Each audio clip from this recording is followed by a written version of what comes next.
Doctor Nilufar Chowdhury মণি, জন্ম 15 August 1969, বাংলাদেশের জামালপুর জেলার রাজনীতিবিদ, যিনি সংরক্ষিত মহিলা আসনের সাবেক সংসদ সদস্য। নীলুফার চৌধুরী মণি 1969 সালে 15 আগস্ট জামালপুর জেলার পাথালিয়া গ্রামে জন্মগ্রহণ করেন।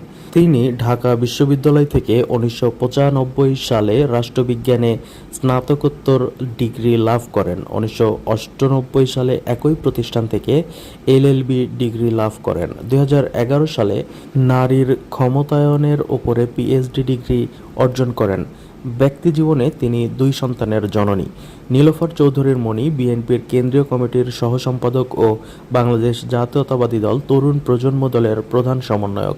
তিনি নবম জাতীয় সংসদে মহিলা আসনে 36 থেকে মনোনীত সংসদ সদস্য ছিলেন।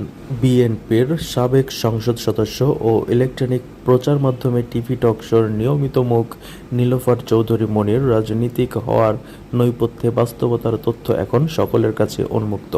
কবিতার পংক্তিতে হারিয়ে যাওয়া টিভি টক শোতে উপস্থিত থেকে নিজেকে ধোয়া তুলসী পাতা সাজিয়ে কাব্যিক নীলুফারের অজানা কাহিনীতে দেখা গেছে তার জীবনের নানান গল্প ও উপন্যাস রয়েছে।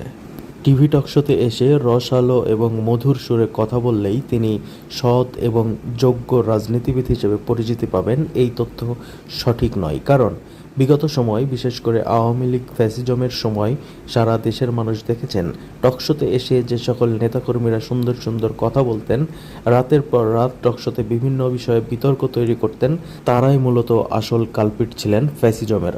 আর নিজেদের অপকর্ম ঢাকতেই টকশোগুলোতে এসে নিজের সরকারের পক্ষে, নিজের দলের পক্ষে সুন্দর সুন্দর কবিতা, সুন্দর সুন্দর গান এবং মিষ্টি মধুর সুরে বক্তব্য রাখতেন, যেন মানুষ সত্য থেকে বিরত থাকে, অর্থাৎ সত্য জানা থেকে বিচ্যুত থাকে।